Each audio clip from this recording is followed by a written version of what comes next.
Recordamos las fechas, los nombres, las grandes batallas, pero ¿y si el mapa de la historia que aprendimos en el colegio tuviera espacios en blanco, capítulos enteros omitidos? Algunas historias son tan extrañas, tan cruciales, que cambian todo lo que creemos saber. Hoy, vamos a desempolvar los archivos prohibidos para revelar 6 hechos que desafiarán tu visión del pasado. Nos adentraremos en las sombras de los registros aceptados, descubriendo relatos que dan a la historia su verdadero y desconcertante color. Quédate con nosotros. Después de esto, nunca volverás a ver el pasado de la misma manera. El pasado no es un monolito estático, sino una entidad viva y que respira, llena de secretos esperando ser descubiertos. Prepárate para que tu percepción de nuestra historia compartida sea fundamentalmente alterada. Australia Occidental, 1932. La tierra era dura, el sol implacable, y la gente, muchos de ellos soldados que volvían de la Gran Guerra, estaban decididos a domar el salvaje interior y construir nuevas vidas de la nada.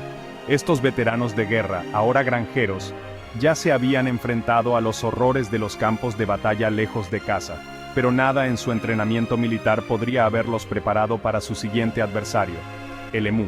No solo unos pocos, sino una horda migratoria, 20.000 fuertes, que descendió sobre los campos de trigo, impulsada por la sequía y el hambre. Los emúes se movían como una marea viva, sus largas patas levantando nubes de polvo, mientras barrían la tierra en busca de comida y agua. La devastación fue rápida y total. Los cultivos que habían tardado meses en crecer, fueron arrasados y devorados en días, dejando solo tallos rotos y tierra estéril. Para los granjeros en apuros, fue un desastre que amenazaba su propia supervivencia. Desesperados y sin opciones, los granjeros se unieron y pidieron la intervención del gobierno. Telegramas y llamadas telefónicas volaron de un lado a otro, sus mensajes eran urgentes y teñidos de frustración. La respuesta del gobierno fue sin precedentes. El ministro de Defensa autorizó una operación militar, enviando soldados armados con ametralladoras Lewis para librar una guerra no contra un enemigo humano sino contra aves. El comandante G.P.W. Meredith, un oficial experimentado, lideró la carga. Estaba confiado, quizás incluso divertido. Después de todo, ¿qué tan difícil podría ser? Eran solo pájaros, y él tenía el poder del ejército australiano detrás de él. Pero los emúes no son un enemigo cualquiera, son rápidos, capaces de sprintar hasta 50 kilómetros por hora, impredecibles y sorprendentemente resistentes. Sus movimientos erráticos los hacían casi imposibles de alcanzar, incluso con ametralladoras. La primera emboscada fue un caos total. Mientras los soldados abrían fuego, los emúes se dispersaron en todas direcciones, esquivando balas con una agilidad asombrosa. Las aves parecían sentir el peligro antes de que llegara, desapareciendo entre la maleza y reapareciendo en otro lugar.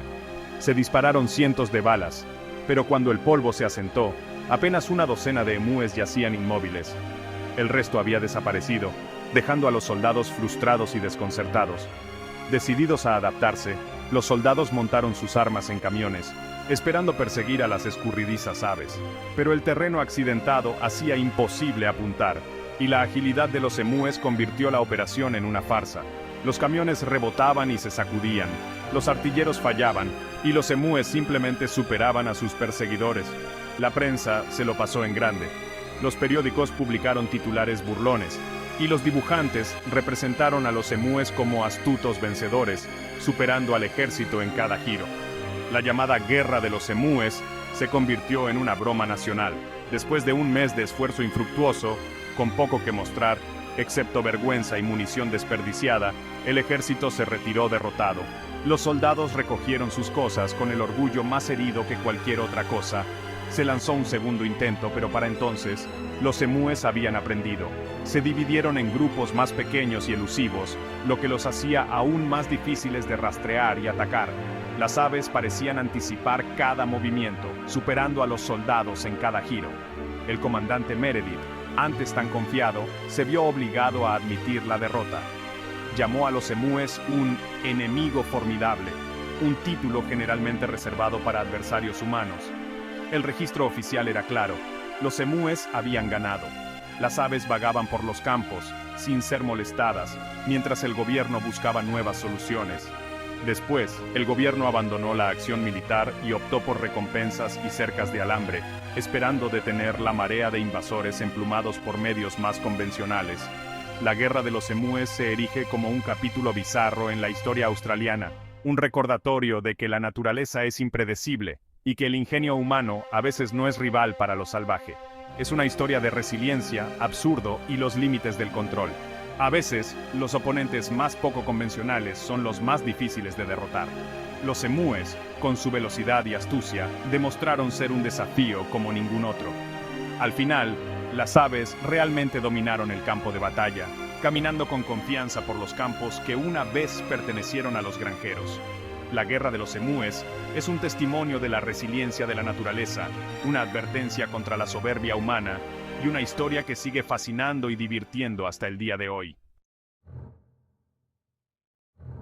1. La crisis de los misiles cubanos. En octubre de 1962, el mundo se enfrentó a su situación más aterradora. Durante 13 días, Estados Unidos y la Unión Soviética se estuvieron mirando, cada lado preparándose para lo impensable: una guerra nuclear. En todo el mundo, la gente observaba con miedo cómo las superpotencias movían sus piezas. El mundo estaba al borde de una guerra nuclear, y cada titular y transmisión de radio alimentaba la ansiedad. Pero lo más cerca que estuvimos de la aniquilación no fue en la Casa Blanca o el Kremlin, fue en lo profundo del Atlántico, a bordo del submarino soviético B-59, aislado del mundo exterior y rodeado de fuerzas enemigas. Perseguida sin descanso por la Marina de los Estados Unidos, la tripulación soportó un calor sofocante, la disminución del oxígeno y el aislamiento total. No tenían forma de saber si la guerra ya había comenzado sobre las olas. El capitán, creyendo que estaban bajo ataque de las fuerzas estadounidenses, dio la fatídica orden: preparar el lanzamiento de un torpedo nuclear contra la flota enemiga. El protocolo soviético requería el consentimiento unánime de 3 oficiales superiores para el lanzamiento. 2 estuvieron de acuerdo, convencidos de que era su deber tomar represalias. El tercero era Vasily Arkhipov, el segundo al mando del submarino, un hombre conocido por su presencia tranquila y serena. Arkhipov, tranquilo bajo una presión inimaginable, se negó a autorizar el lanzamiento, cuestionó la evidencia e instó a la cautela, incluso mientras las alarmas sonaban y los ánimos se encendían. Argumentó que las cargas de profundidad que explotaban a su alrededor eran señales de advertencia, no un acto de guerra, e insistió en que esperaran órdenes claras de Moscú antes de tomar cualquier acción irreversible. Su desafío evitó el desastre.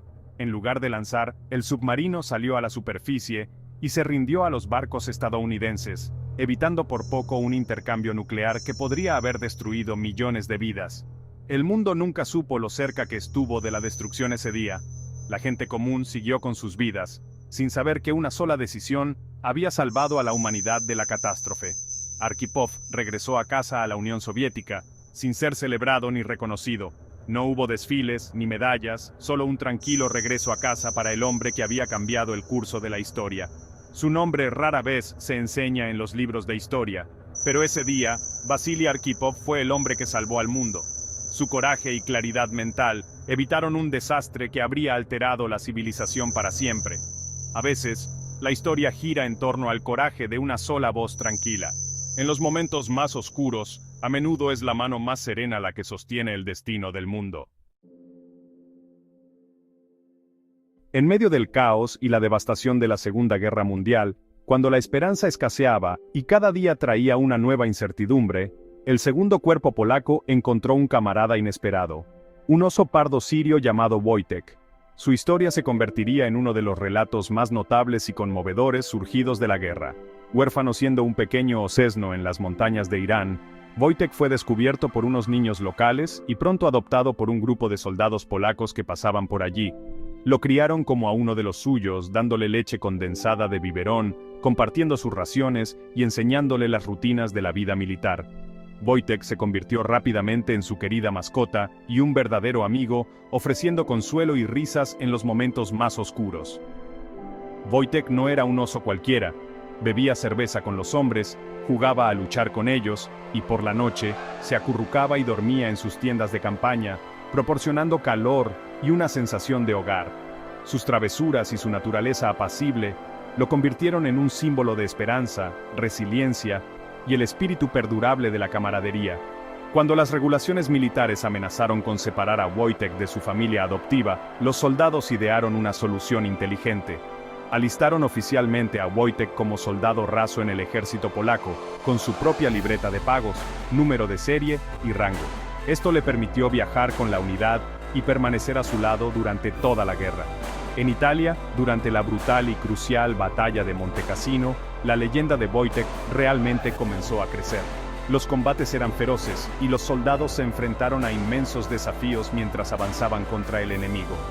Observando a sus compañeros luchar para llevar pesados proyectiles de artillería a las líneas del frente, Wojtek comenzó a ayudar. Se ponía de pie sobre sus patas traseras, levantaba los enormes proyectiles con sus poderosas patas y los entregaba a las tripulaciones de los cañones, sin dejar caer ni uno solo. Su fuerza, determinación y voluntad de ayudar inspiraron a todos a su alrededor. Después de la batalla, en honor a la valentía de Wojtek y la esperanza que trajo, la compañía de suministro de artillería número 22 adoptó un nuevo emblema, un oso llevando un proyectil de artillería. Este símbolo se convirtió en un orgulloso recordatorio de su extraordinario compañero y el vínculo único que compartían. Cuando la guerra finalmente terminó, Wojtek se retiró al zoológico de Edimburgo en Escocia. Allí, a menudo era visitado por sus viejos amigos, veteranos polacos que lo llamaban en su idioma natal, y Wojtek respondía con entusiasmo, recordando a los hombres que habían sido su familia. Wojtek fue mucho más que una mascota. Fue un compañero soldado, un héroe por derecho propio y un recordatorio viviente de que, incluso en los días más oscuros de la guerra, se pueden formar lazos extraordinarios entre humanos y animales, lazos que ofrecen esperanza, coraje y un sentido de pertenencia cuando más se necesita. El Vaticano del siglo IX era un lugar de intriga y venganza. En el año 897, el Papa Esteban VI llevó a juicio a su predecesor muerto, el Papa Formoso, en el infame Sínodo del Cadáver. El cadáver en descomposición de Formoso fue desenterrado, vestido con las vestiduras papales y colocado en un trono para enfrentar los cargos. Un diácono aterrorizado actuó como su defensa, escondido detrás del trono. El resultado estaba predeterminado. Culpable de todos los cargos. Los actos de Formoso fueron anulados, sus vestiduras arrancadas y su cadáver mutilado. 3 dedos amputados. El cuerpo fue arrastrado por Roma y arrojado al Tíber. El espectáculo horrorizó al público. Un terremoto golpeó, visto como una retribución divina. Esteban VI fue depuesto y asesinado. El siguiente papa revirtió el veredicto y volvió a enterrar a Formoso con honores. El Sínodo del Cadáver sigue siendo un escalofriante recordatorio de cómo el poder puede retorcer incluso las instituciones más sagradas. Nos han contado que la biblioteca de Alejandría desapareció en un único incendio, pero la verdad es mucho más triste.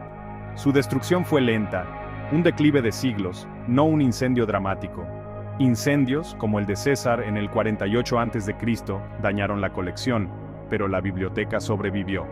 Los verdaderos asesinos fueron el abandono, los recortes presupuestarios y las purgas políticas a medida que la dinastía tolemaica se desvanecía. Los eruditos fueron exiliados, la financiación se agotó y el espíritu de investigación fue reemplazado por el miedo. Más tarde, el fanatismo religioso atacó. En el 391 después de Cristo, una turba cristiana destruyó el Serapeo, una rama clave de la biblioteca. Con el tiempo, la institución se desmoronó. Los pergaminos se perdieron por el deterioro, la dispersión o incidentes menores. No hubo un único momento para lamentar, solo un lento desvanecimiento. La tragedia no es un final ardiente, sino la apatía de la sociedad y el silenciamiento del conocimiento. La pérdida de la biblioteca nos advierte, la mayor amenaza para la sabiduría es la negligencia, no las llamas. Se nos enseña que Colón descubrió América en 1492, pero los primeros europeos en pisar el Nuevo Mundo fueron los vikingos, casi 500 años antes. Exploradores nórdicos, liderados por Leif Erikson, zarparon de Groenlandia alrededor del año 1000 después de Cristo, llegando a tierras que llamaron Helluland, Markland y finalmente Vinland. Las sagas hablaban de ríos repletos de salmones y uvas silvestres, historias que durante mucho tiempo fueron descartadas como mitos. Eso cambió en la década de 1960, cuando los arqueólogos descubrieron un asentamiento nórdico en Lands o Meadows, Terranova. Casas con paredes de turba, fraguas de hierro y artefactos nórdicos probaron la presencia vikinga. El asentamiento duró poco, abandonado tras conflictos con los pueblos nativos y los desafíos de la distancia. Pero su logro permanece. Los vikingos fueron los primeros europeos en cruzar el Atlántico y vivir, aunque brevemente, en las Américas. Su saga olvidada es el verdadero primer capítulo de esta épica historia de dos mundos que se encuentran. Un oso soldado, un héroe olvidado, una guerra contra pájaros. La historia está llena de maravillas que van más allá de los libros de texto. Estas historias nos recuerdan que el pasado fue vivido por personas reales, en situaciones tanto absurdas como heroicas. La narrativa oficial es solo la superficie. Debajo yace la complejidad y la asombrosa verdad. La historia está viva, con miles de historias esperando ser descubiertas. Comparte tu propia historia oculta en los comentarios. Cada historia se suma a nuestro pasado colectivo. Si disfrutaste de este viaje, dale a me gusta y suscríbete para ver más. Siempre hay más por descubrir y esperamos explorarlo contigo.